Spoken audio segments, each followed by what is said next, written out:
Okay, so the biggest thing I think for Zillow is that you understand how that program works. So I was just talking a little bit about what the functionality of Zillow is for us. So we pay Zillow. Zillow gives us a certain amount of connections per month per zip code. So we get a certain percentage of the space that we pay for, and we're basically always looking to buy in the zip codes that we work in, and we're competing with other agents for that space. So if they decide to let go of a zip code, then we can have the opportunity to pay for more percentage in that zip code. And it just depends on everybody's business plan and whether they have the money to continue to do it with Zillow, whether they're locked into a contract or not. You individually can do this on your own for your own business if you wanted to, but the way that we've done it at Glow is we've basically I've collected some of the money that you pay in brokerage fees and allocated it to pay for Zillow leads. And then we just charge the 25% referral when you close. So I'm basically the one who's paying for them up front and then maximizing that value when we close to pay back into the program. So that's how that works. When you are looking to get leads from Zillow, the most important thing that I would say you should be doing is making sure that the Zillow number is saved on your phone and mark it as Zillow. It says like Premier Agent. Yes. Like next to now with the little Zillow symbol. Is yours doing that now? Yeah. And one thing that I've noticed lately is that when we get a call from Zillow and you answer the phone, they are not handing you the information in a text message like they were before. And that's a little challenging because you're talking to someone blind because they read it off the auto replier is reading off the address, and it's always coming back with something that doesn't really make sense. But it is really a challenging activity right now because you can't go into your Premier Agent app and see that they came in yet. It's like waiting until after the call is done that the information is going into the inbox. It's something I'm addressing with them, but they have not been able to solve that yet. And so I think it's important that we just roll with it, right? We have to figure out what to do. And right, you're always in your car. Yeah. And so this is what I think is really important for you guys to kind of set expectations the right way is we don't know everything. We don't have all of the listings memorized. And I think the expectation we set for ourselves is not the one that the person on the phone has anyway. And if they do, we can easily redirect them to what is a good expectation to have. So if they're calling in on a listing, there is a huge percentage of people that think that they're calling the listing agent. And what we can do is just be very clear about who we are and that you're here to help them answer the questions, and that it is very unlikely that you're right in front of your computer at a desktop because you're a real person. You're not sitting in a center somewhere. You're very much working and actively working in the community. So what I say when I get a call is, hi, this is Carissa Maxwell. I'm with Glow Realty, and I am a local broker here in the Prescott area. And it looks like you had questions about this listing. So I say, this listing. Yeah. And then they go, yeah, I'm at this, blah, blah, blah. Okay, can you please repeat the address that you're at so that I can look it up? Yeah. So that's how I've been addressing and adjusting what we're doing. And then once they repeat it, I go, okay, I'm not in front of my computer at the moment because I'm out and about showing property or at an appointment. That's usually what I say. Sometimes if I'm just, in passing, I'll just say, I'm at the grocery store, actually. People actually find that endearing because they're like, oh, she's answering from wherever. This isn't a call center. This is a real person. So they'll say, well, do you know, like when we were at our retreat, somebody called in and they asked, is this home for sale? And it was like, well, I'm not sure. It doesn't, I pulled it up in our MLS, it doesn't show that it is active, right? And then Sarah jumped in and she's like, it's on auction, it's on auction. Okay, well, the person on the phone really wasn't interested in looking for homes for sale. She wanted to look for something that was at auction. Okay, so then we need to determine whether she has cash to buy a property or if she's just inquiring because that's her job to find auction property. I mean, there's so many different things that we assume that we shouldn't assume. Like, is she just looking to invest in properties? Is she looking for someone else? Is she a person that knows how to deal with auctions? Those kind of things. And then finding out what the underlying motivation for the call is. So if you can find out if there is cash in her bank account to go buy a property, asking her hypothetical questions like, okay, so if this isn't the right one, if you can't, get this one, would you be able to buy a property cash if it was the right price? That's a good question to ask, right? Then she'll say, well, I'm looking to get something that's off market. Okay, that's great. If it weren't off market, but I were able to negotiate the best a price that was, acceptable and penciled for you, would you want to see it? These kind of questions help you basically satisfy objections to them working with you and you being their person to help them find the right property, right? So this happens a lot where somebody asks about a piece of land, right? So converting people who are inquiring about land and then converting them to residential sales. That is pretty easy to do if you know how to understand what the underlying motivation is. So if you get somebody who's calling on a piece of land in Walker and they're thinking that they're going to pay for the land and then they're going to build on it over time, right? Then you really just need to ask them what the overall goal is in the end and then work it backwards. So you could say, okay, so this piece of land is $40,000. That's pretty low. Educating them about where you are in the market with that price point for land will really help them get a better understanding of why a $40,000 piece of land is probably going to be a big challenge to build on, and give them perspective on what the cost is for a buildable piece of land in our market by saying, hey, this is $40,000. It's in Walker and it's on the side of a cliff. Here are the challenges that are going to present themselves when you're looking to build on this. And here is another example of a property that's buildable in the same area. And that one is going to be around $175,000 just to start. But it will prevent you from having to spend a lot of money in, civil engineering costs or structural engineering, costs and all those things. So being able to educate the person based on their motivation will help them see that leveraging their cash in a financing situation is more likely to get them to their end goal versus just being direct with answering the question and then that conversation ends, right? There isn't any creativity in that. It's okay, you want to go look at properties? Great. Okay, let's go look at all this land. Okay, so then but why? Why are we looking at land? What's the purpose of that? They just want to have a piece of land to say, I have a piece of land? No, they're looking to do something with the land. So having that conversation will really help you navigate really what their best options are to get to achieve that goal. It is such a variety of different expectations that someone has when they call on Zillow. I think that, yeah, the way that you dissatisfied that objection really is a really healthy way to approach that.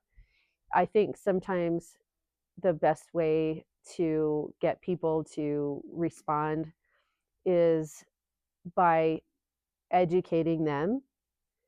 Um, so the way that I go about that is say, for instance, in that scenario, you you would say, well, I don't know for sure whether the seller would accommodate seller financing because that hasn't been explicitly said in the listing. So it's going to require us to get creative in the way that we communicate or the way that we write an offer. And sometimes sellers are not in a position to accommodate that because they have a loan to pay off and can't accommodate seller financing. It, and then even the listing agent may not know what their payoff is.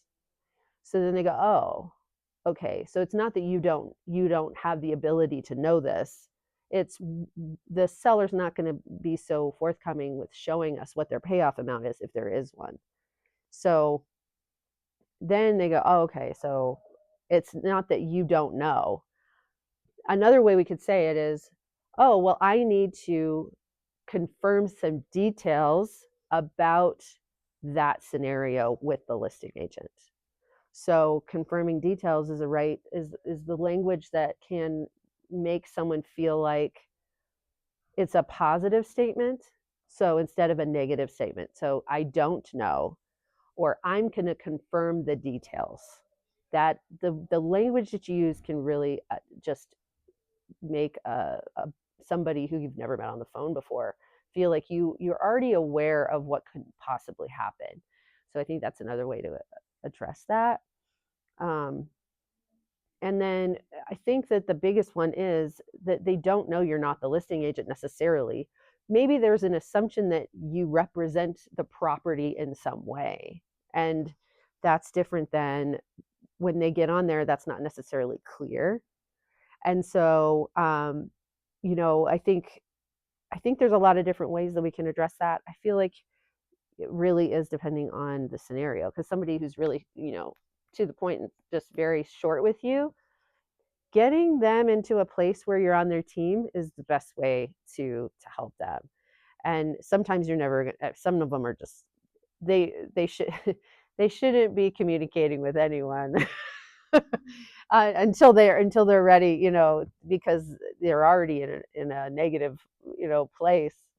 But what I would say is try your best to answer the question they're asking you, but with more questions along with that question being answered so that you don't lose them when they get their answer and then they're off the phone. It's like you need to qualify what the motivation is. Again, that's I think the theme I keep on going back to. It's you need to qualify the motivation for why they're asking the question in the first place. Sure. I think another way to ask the question or to get the information on whether they have another agent or not is something I posted about in our group, our Glow chat recently, and it was really helpful to me. The language we're using is everything. And one of the things that I learned is we can just say, so what kind of deals are agents sending you right now? So instead of saying, are you working with an agent? Ask them, assume that they're working with agents, and then say, what kind of deals are agents sending you right now? Are they on market? Are they off market? What's happening right now? How are agents communicating with you? And then say, have you chosen to work with someone like exclusively yet? Have you found your agent yet? I think that helps them see that they have choices and that you're one of them, and that you're not intimidated or threatened by them not making that decision, and that you want to be that choice for them, right? And making them feel comfortable to answer the question um, without it coming across like you're trying to get them, like that can come across that way versus, well, what are agents sending you right now? What kind of deals are they sending you? What have you seen from, are they sending you stuff off market? Are they sending you, pocket listings? Like, what are they sending you? That gives them a like, oh, is this something that they should be doing? Like, I didn't know that was something that I should be considering. And what I think is, from our perspective as an agent, we don't need to send them pocket listings. We're just asking who's working for them, who's doing the work for them. And if nobody is, then that's when we go, oh, okay, cool. Well, I just want to kind of get a sense of, where you're coming from, all those questions you're asking them. I think it's a way we ask them that really either gets them super defensive, or it makes them feel like at ease, like, okay, this person knows what they're doing and they're doing it every single day, and they're in this market, they know what they're talking about, right?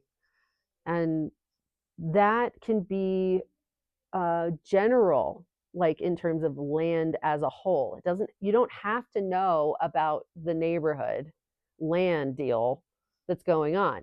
It does help, though, to build credibility, to know a little bit about the process of building a house on a piece of land. So that's where training comes in. As okay, so if I buy land in the ranch, so I got a call on Zillow for a piece of land in the ranch. Now, everybody who's a realtor in the Prescott area, knows there's a lot of land for sale in the ranch. I think that that is so normal for people to go down that rabbit hole and then realize that the motivation behind buying land was to try to save money, not to build the home of their dreams. Yeah. Right?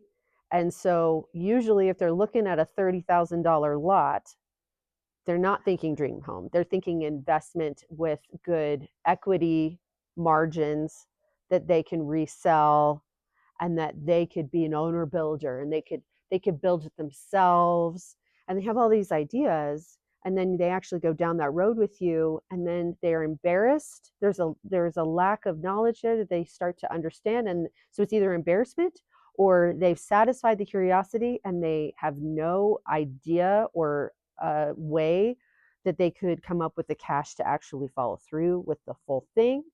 And so then we need to anticipate this happening, right? Not, you know, basically tell them everything up front with, so, we don't want to assume that they don't have the ability to do those things. But I think anticipating those challenges and satisfying objections with real information that helps them feel encouraged to keep going, or to use the cash they have to achieve the goal, is the biggest deal that we can do.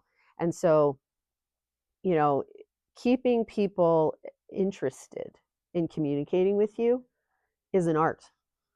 Yeah. How do you do that? Well, you have to be motivated to want to continue to talk to them.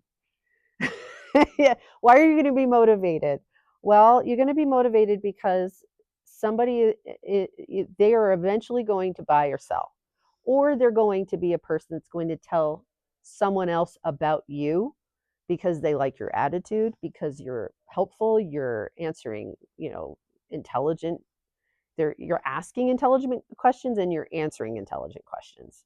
So, how are you going to be able to make an impression with them that spreads to other people? Because everybody thinks it's just them, but it's not just them. It's the mother, it's the son, it's the other person they talk to that is going to be either going to influence their decision to use someone else, or they're going to be excited to call you and they'll use you. So sometimes it's not even about the person you're talking to on the phone. It's about the person that they are getting the money from, or it's the second or third conversation you're having with them. So maximizing that effort is amazing, and that's why we pay for Zillow leads, because they're reaching out to us. They're the ones who reached out. We're not, going after them, calling them out of the blue. Now, there's lots of people that do that and get, 100% rejection. Like, they'll call 100 people and they'll get one person who's ready to talk to them because they were lonely and need to talk to them, right?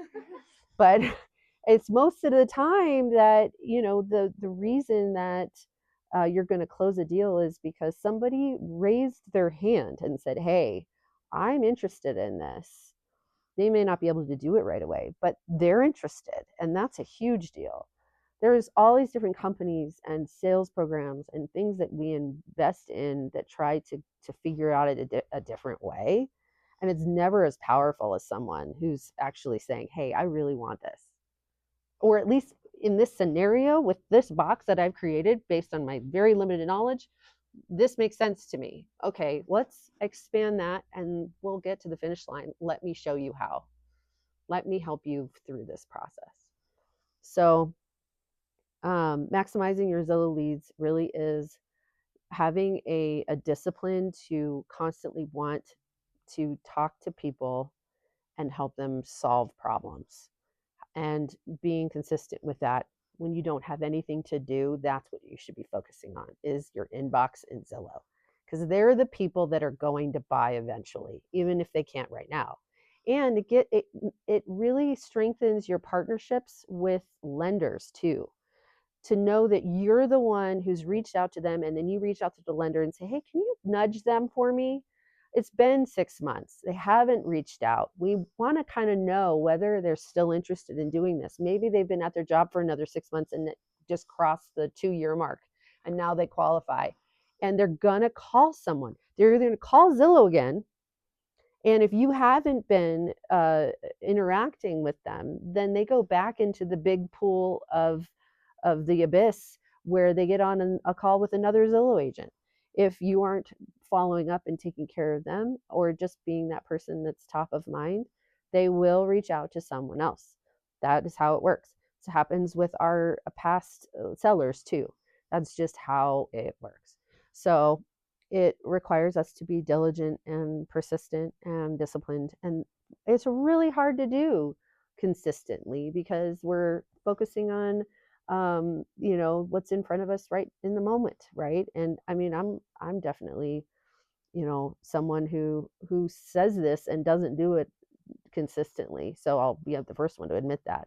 But I think when I am consistent with it, it really does drum up business that we could have had, a little while ago. Maybe but again, at the end of the day, it's timing. Like, I just know if I want to go sell real estate, if I'm going to drum up business, I can do that with Zillow. I could literally get on the phone and be consistent for a few days and be right in the thick of it again if I really wanted it. A lot of people use the excuses that the market is bad or the market is rough or whatever. I just don't think that's the case. At the end of the day, if you've paid for leads and you want to drum up business, everyone is capable of doing that if they're motivated to do that. Right. There's money to be made in the things we're avoiding. Yes. That's what we're doing a lot, is we're avoiding those things because they're uncomfortable, or they're time intensive, or they require bravery. I mean, there's a lot of things, including answering the phone. So if you can just get over the fear that you're not going to know something, and realize that at the end of the day, people are okay with you being human, and you don't have to know it. You need to be able to communicate that you are very competent to know it. Yeah.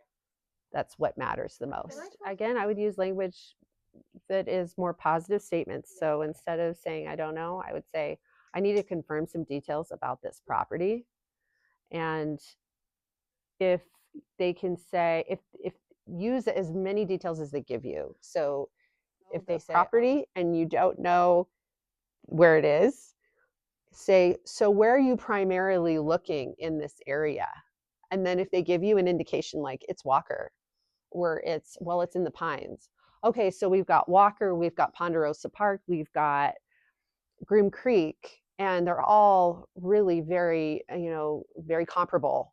And so, this property, there's some things that I need to confirm about this property to make sure that you have all the information. But why don't I do this? Let's do this. Let's do this. I'll send you a list of all of the properties that are comparable to this one as well. And we can have a discussion about when it's going to be the best time for you to come, and we'll take a look at all the top options. So then I just avoided having to discuss the details of this specific property. They see me as a competent person, and I didn't have to even know where it was located.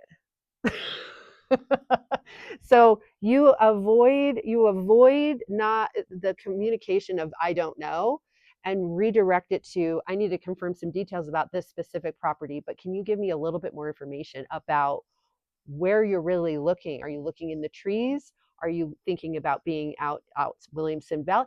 Get really broad and bring them back in. So let them tell you, well, I am thinking I want to do this with it. Okay, great. So just the call is about a specific property, but it's not. It's about a dream they are trying to achieve if it's land. If they say, oh, well, I was looking at if they go, well, I was looking at this property. Oh, okay. What is it that you love about it? You don't have to know anything about it. What is it that you love about this property? Like Wendy was saying, if even if you don't know whether it's a piece of land or a residential property because they read off an address and you're like, oh my gosh, I have no idea. You can go, oh my gosh, okay, so where are you primarily looking for properties? Well, I'm thinking I really want to be in PV. Okay, great. And have you been talking with deals with other agents so far? Like, what has your experience been? Like, get real broad, because then they're now going to have to rethink. They have to use the front of their brain and start thinking about those things, and then go, okay, so what is your, instead of saying what's your budget, using your preferences on price. Like, ideally, what would you like your payment to be? Because payment you can reverse engineer to the actual cost of the property.